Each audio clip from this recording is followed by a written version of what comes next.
If you are building or running voice AI systems and you have never heard of concurrency limits, then this video might save you all the debugging, wasted calls, and money down the drain. Hey, I'm Rashid, an AI consultant who helps businesses like yours create smart chatbots, voice agents, and custom AI automation solutions tailored to your specific business needs. Now here's the deal. There's a silent killer that keeps in just when things start scaling, the concurrency limit. Most people don't really talk about it until it breaks something. And when it does, call fails, traffic stalls, and everything falls apart. But not on my watch. So, in this video, I'm going to break down exactly what a concurrency limit is, why it matters, and how to handle it without spending even a single extra dollar using real automation workflows that I have built, tested, and used with actual clients. No fluff, no theory, just real solutions. So just stay with me. You are really going to want to hear this. So let's now talk about what exactly is a concurrency limit. So let's unpack this properly. A concurrency limit controls how many operations your system can run at the exact same time. So in the case of voice AI systems, it means that how many calls your system can make at the exact same time. So think of your system resources, memory, processing, network as slices of capacity. Okay, so every time you make a call, it slices up a portion of these resources and holds it until the call is complete. If your system, let's say, allows 10 concurrent calls, it means you have 10 slices available at once. Now, if you send the 11th call while the other 10 are still running, the system won't have resources for it, okay? So it will either reject the new call or queue it up, causing delays. And this is exactly where concurrency limits can quietly destroy your outbound operations and also your inbound operations if you're not aware of them.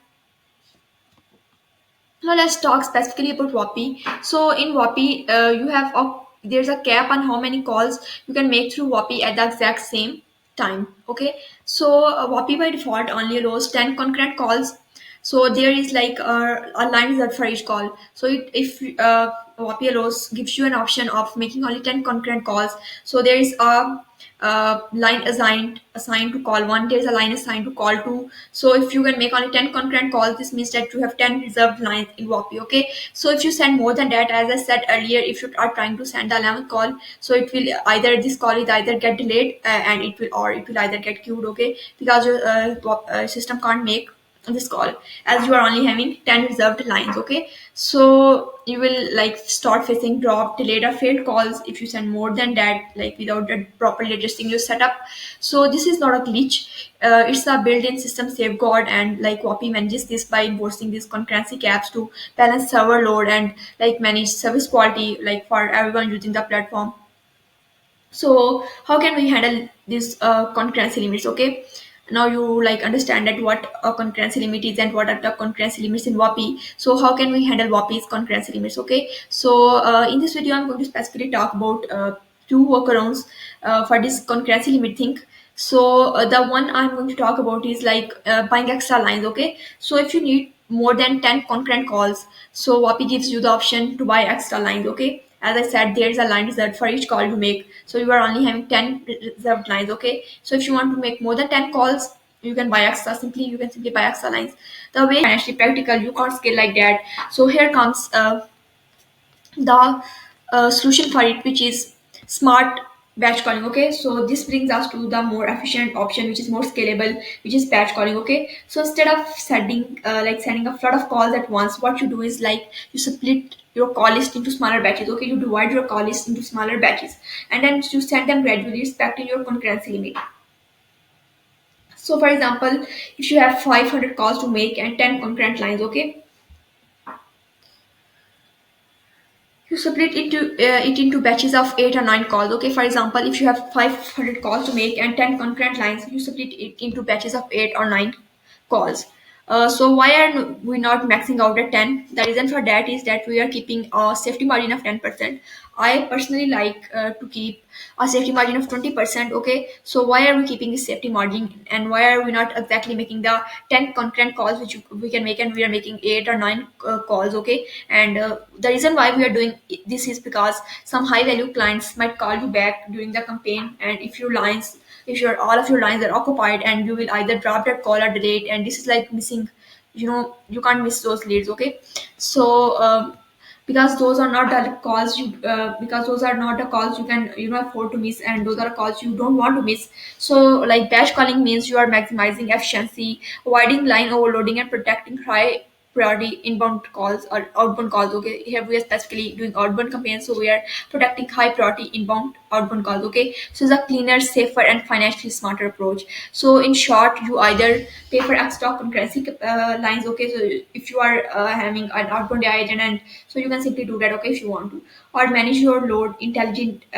more efficiently to smart margin aware batch calling. Okay, so if you're handling large outbound call volumes, the second option not only saves money but also keeps your system healthy and client relationships intact. Okay, uh,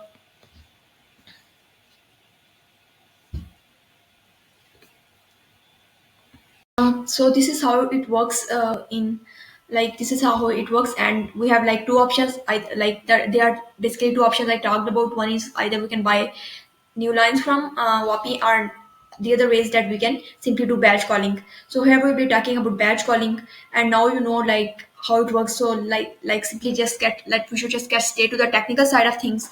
Yeah, so simply let's get straight to it. Okay, so I am using GoHighLevel as a CRM here. And so we are having like I will be showing you a complete end-to-end automation workflow with N8N. And as I said, in this case we are working with GoHighLevel. Okay, so I'm choosing GoHighLevel here instead of something like, I should say, instead of something like Google Sheets or Airtable, because this is where things get a bit more technical and interesting. Okay, so for Google Sheets and Airtable, it's kind of pretty straightforward. But if you want me to, create a video on it or something like that, you want a guide on that, you can just simply tell me in comments.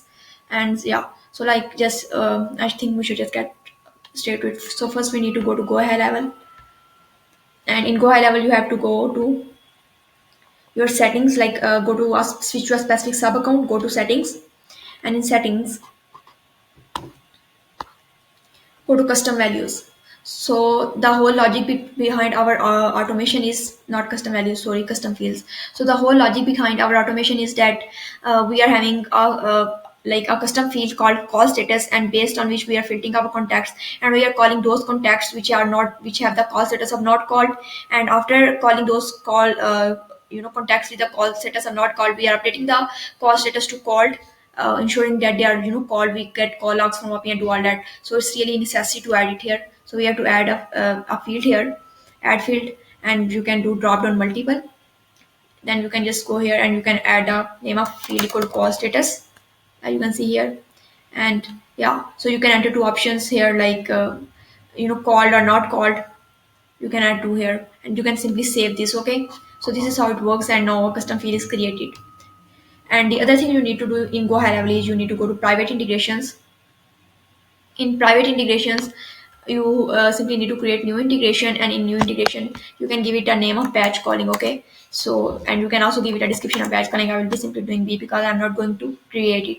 I'm just simply telling you. Okay, so from here, scopes, you want to get two scopes, view contacts and edit contacts. Like these are the kind of things we are necessary because we are dealing with contacts from GoHighLevel, so you have to add view contacts and edit contacts simply, and just create it. Okay, after that you will see an API key, so just simply copy it and paste it and save it. Okay, because this will be the last time you will be seeing this API key, and you won't see it again and you won't be able to copy it again. Okay, so just copy it and paste it somewhere and save it. Yeah, so click on this create button here. But yeah, I have already did this, so I won't do it again.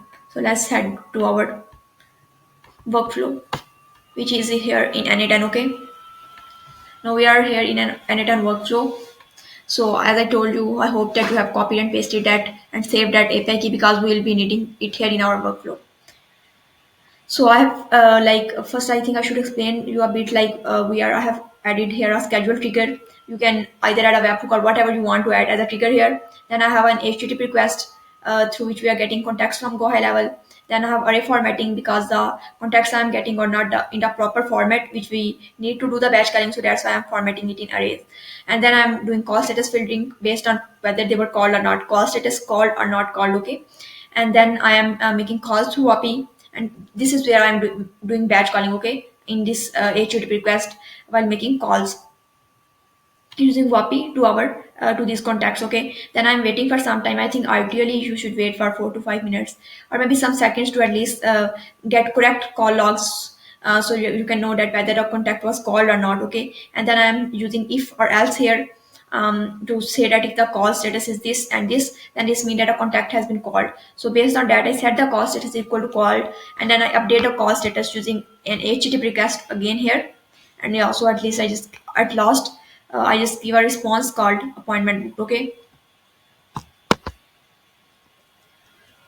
so this is what we are doing here. I hope you get it now. We should just get straight to, like, how am I doing it. Okay, so you can, I as I said, you can add whatever you want to add as a trigger. I have added a schedule trigger here, so you can just do like when you want to, you can select a trigger interval, you can select pause between triggers. So yeah, whatever you want to do with your trigger.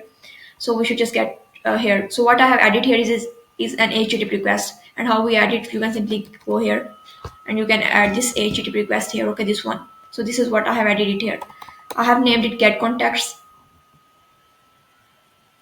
In the method, I have the method, like the method will be get because we'll be getting contacts from GoHighLevel. The URL will be this. The like I'm getting this URL from here. Okay, so you have here get contacts. You have to copy and paste this URL into here. The other thing you should also see is that in query parameters, you will be adding location ID. I will tell you from where you will be getting your location ID from.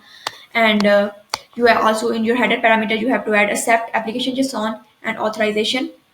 So you have to add your bearer, and then you have to add your key, the one you got from GoHighLevel through private integrations. Okay, that one key, you have to add that key here. So you simply copy and paste the URL here. In the authentication, we have generic credential type. You have to select it from okay here. And in generic auth type, we have header authentication. So I have selected header authentication. And in header authentication, I have created this here. So I can tell you how you can do it for yourself. So simply create new credential, and just you have to give it a name of authorization. Okay, so the name of it will be authorization. Yeah. So in value, we have to add bearer, and here you have to add the API key which we created in GoHighLevel earlier. Okay, so you have to copy and paste that API key here, and you can save it simply. Okay, if you want to give it some name, as I have given it GHL auth, so you can just name it whatever you want here. You can simply type in here GHL auth or whatever you want it to be called. Okay, so you can add it here, and then you need to save it here. You also need to add that API key. You need to give one space here, and then after that space you have to add the API key. Okay, so simply save this, and your this will be created. Okay, but I have already created it, so I won't be doing it again. So I have selected it from here, GHL authentication. Okay, in query parameters, we need to add location ID as we saw here in the documentation. We need to add location ID in query parameters. So from where we will be getting this location ID is, this is our location ID. So you will be getting your location ID from here. Okay, so in here in this URL here, this is your location ID. You have to copy and paste it here at the place of your location ID. Okay, you have to copy and paste it here, right? Then in headers, you can say send headers. You can uh, turn it on, and you can say specify headers using fields below. You can also do it using JSON. So using fields below, it's a bit more cleaner and easy to understand, so you can do this. Here you have to add two headers. Two headers are essential. One is version and the other one is accept. As you can see here in the documentation, header accept application JSON and version. So you have to add the values from here. The name of header, version, and then the value is this one is the value. You have to copy and paste this, and the same goes for accept, and you have to copy and paste this application JSON. Okay, accept application JSON and version. So you have to copy and paste it from there. This contact type, I am just used to adding it, but it's not necessary here. Anyways, so this is how it works.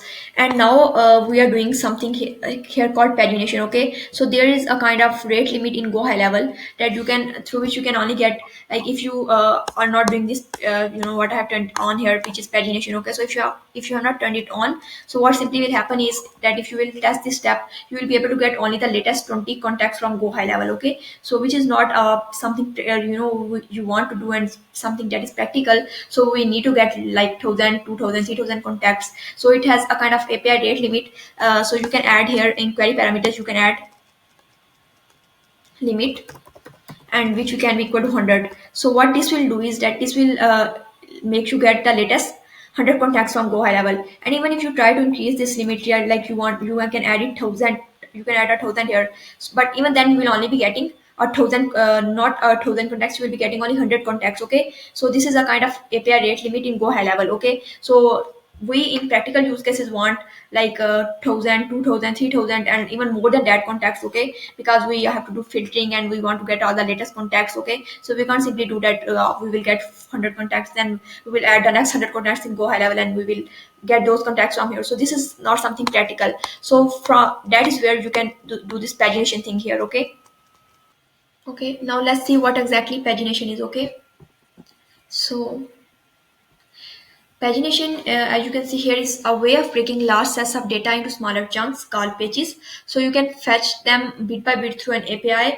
And for example, if an API only lets you get 100 contacts at a time, which is our GoHighLevel API in this case, so you can use pagination to get page 1, page 2, page 3, and then you have all the contacts you need. So this is what we are going to do in our specific use case, and I just got a definition. So according to our use case, what we are doing here with pagination. So you simply need to, in options, you need to select pagination. Pagination mode will be update a parameter in each request. Okay, and type, in parameters you will need to add query. Okay, so the type will be query, and the name will be page, and then the value will be this. So this simply means that it will be adding uh, one to our current page number. So if our current page number is 2, it will add 1, which will become 3.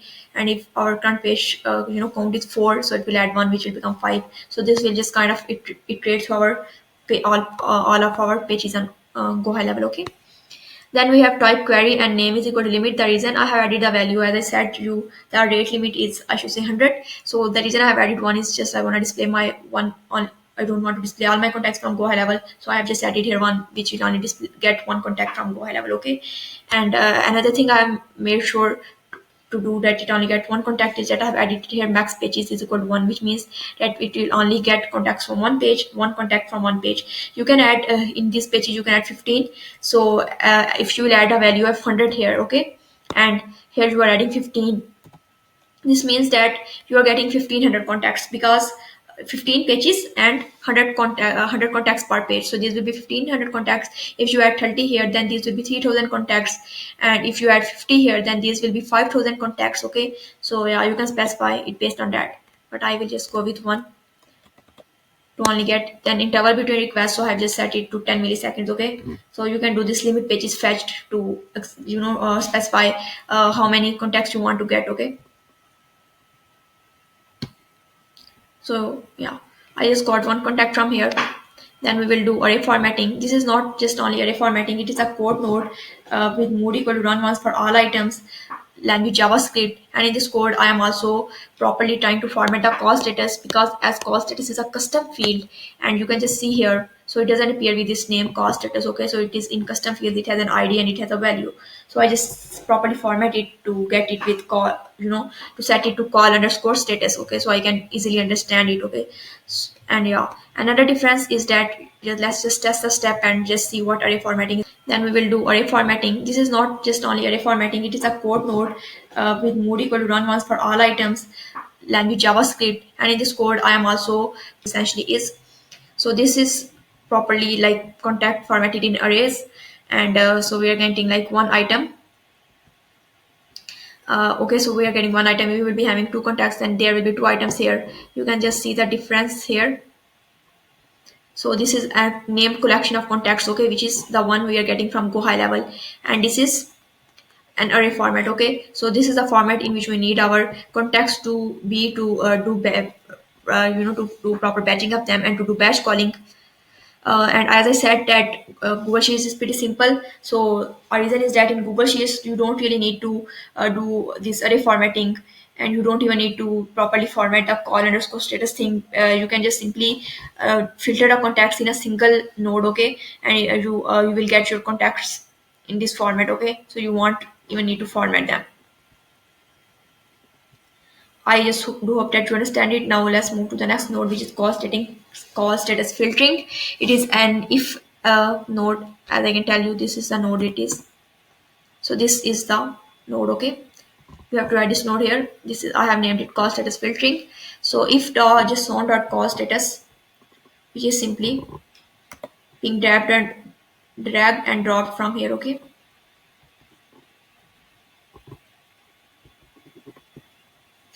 This is equal to not called. This is the value from GoHighLevel called or not called.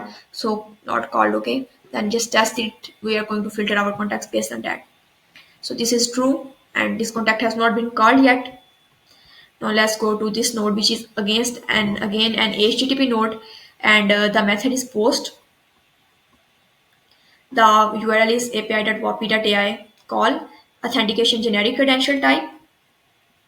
Uh, Generic auth type is header authentication, and then header auth will be Vapi auth, and you have to create new connection here because you won't be having this, okay? So you are going to name it authorization, okay? And then here in value you have to add error, sorry man, error, and then a space, and then you have to add that I should say the value from here, API key value from here. So you will get it from organization settings. In organization settings, API keys, okay? So you can just simply copy this, okay, and paste it here, okay, and save it. I have named it Vapi by editing it here, so you can also name it Vapi if you want to.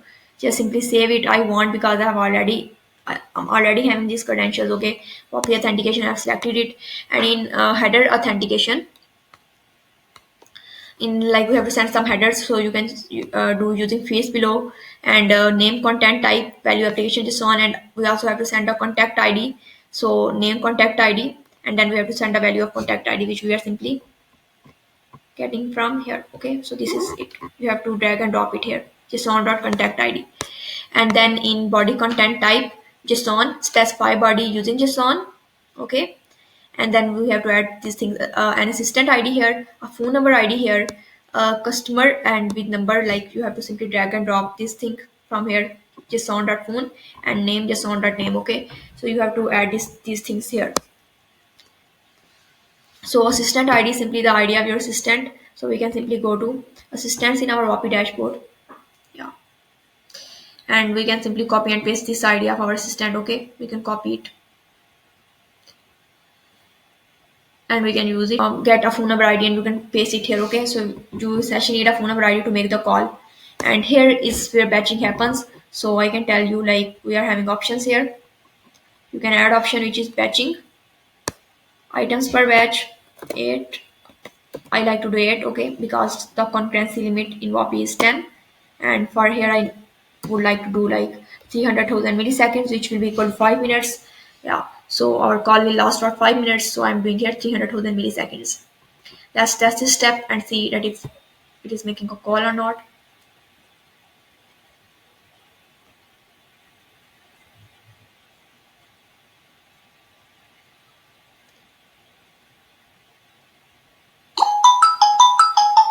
So you can see I received this call here. So I am ending this call anyways. So yeah, this is how it works. It called me, and if you will be having here items per batch, so it will, what it will essentially do is that it will first call the uh, first 8 contacts at exact same time, and then after calling those contacts, okay, like after it will initiate a call with the first 8 contacts, and then it will wait for 300,000 milliseconds, even if this even if the customers ended a call, and even if they didn't pick up, but it will be waiting for 300,000 milliseconds, mean 5 minutes, and then will initiate the next batch of calls, okay. So this is how it works. Then I have added a wait note here because you should at least add 1 to 2 minutes here to properly get the, I should say, like your call logs. So I have added here so that it is going to wait for this time, and then I can simply get up like proper call logs. Okay, so let's test this. I will be doing this here 1 second for a while. Yeah, so you should at least do here 1 or 2 minutes. Yeah, so I've added a wait node here so that I can get correct call logs. Now here in call logs, it is again an HTTP request node, okay? And here we have method get, and we have URL api.vapi.ai call and json.id, which is the ID of the call. So you can get it, drag and drop it from here, okay? And then we have authentication against generic credential type, generic auth type, header authentication. Here we have header auth Vapi authentication, which we create new credential as you have created this credential earlier in the while calling. So in this node, you have already created this credential, so you can use that credential here also in call logs. You can use that credential here, okay? So there's no need to do batching here because this is not calling, but I don't really know why I did it here. Anyways, there's no need for that. Let's just get call logs.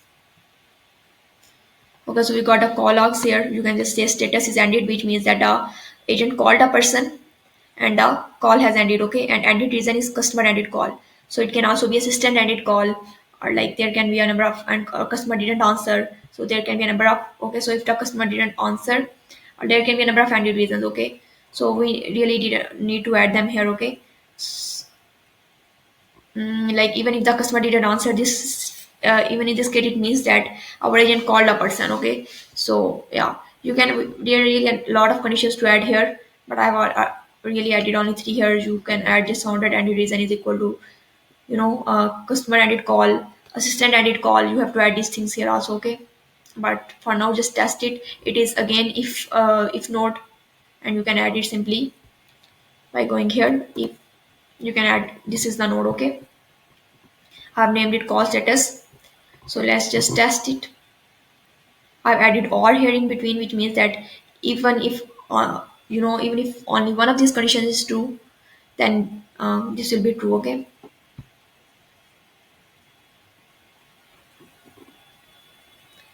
Then here is set call status. So how you can add this node is that set. So this is the node, okay? Edit fields. This is a node, you have to add it here. So I'm adding it here to properly to do manual mapping of call status is equal to called, okay? So I'm doing manual mapping here. Call status is equal to called. Let's test this step. Okay, so we have got a call status equal to called. Then at last we are having this HTTP request for updating the call status. This is a HTTP request, as I said, method is put, and URL, you have to add this URL here, okay? And then you have to add a contact ID for which you want to update it. And then under here we have to add authentication generic credential type, generic port type, header authentication. Header authentication will be GHL authentication because we'll be updating the call status in GoHighLevel. Then we have in headers content type application JSON, accept application JSON, version will be this. You can simply get all of these things from update contact, okay? So from this documentation, GoHighLevel documentation, you can simply see that we need to add a contact ID, okay, in parameters. So I added it in my URL, okay?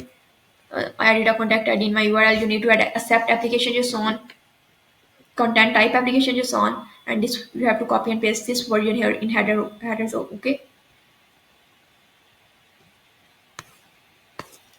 So you can simply see that in body content, like we have also to send a body here. So it will be, the type of body will be, I should say, JSON, specify body using JSON. And this is a thing you have to add. As I am already saying, I will just copy and paste it and, maybe give you a document for all these things, okay? So you can simply copy and paste it from there. So I've added JSON call status, which is called, okay? You can drag and drop it here. Okay, so if the customer didn't answer, there can be a number of handed reasons, okay? So we really didn't need to add. Now let's test the step. It will simply update our call status to called, okay? From not called to called. Okay, you can see it has been updated. We can also see, go to GoHighLevel and see there that it has been updated. So yeah, that's how it works, and I hope it helps you out. If you would like to work with me, you can book a meeting using my calendar, link in the description below. And also all the codes on files and resources I mentioned in this video will be available in a downloadable file. So you will find a link down there as well. Yeah. And if you would like me to create a video on something specific like automating with Google Sheets, or with make.com or any other tool, just let me know in the comments, and I would like love to hear your ideas and make tutorials based on like what you want or what you need. Okay. All right, that's it for now. Take care, and I will catch you in the next one. Goodbye, man.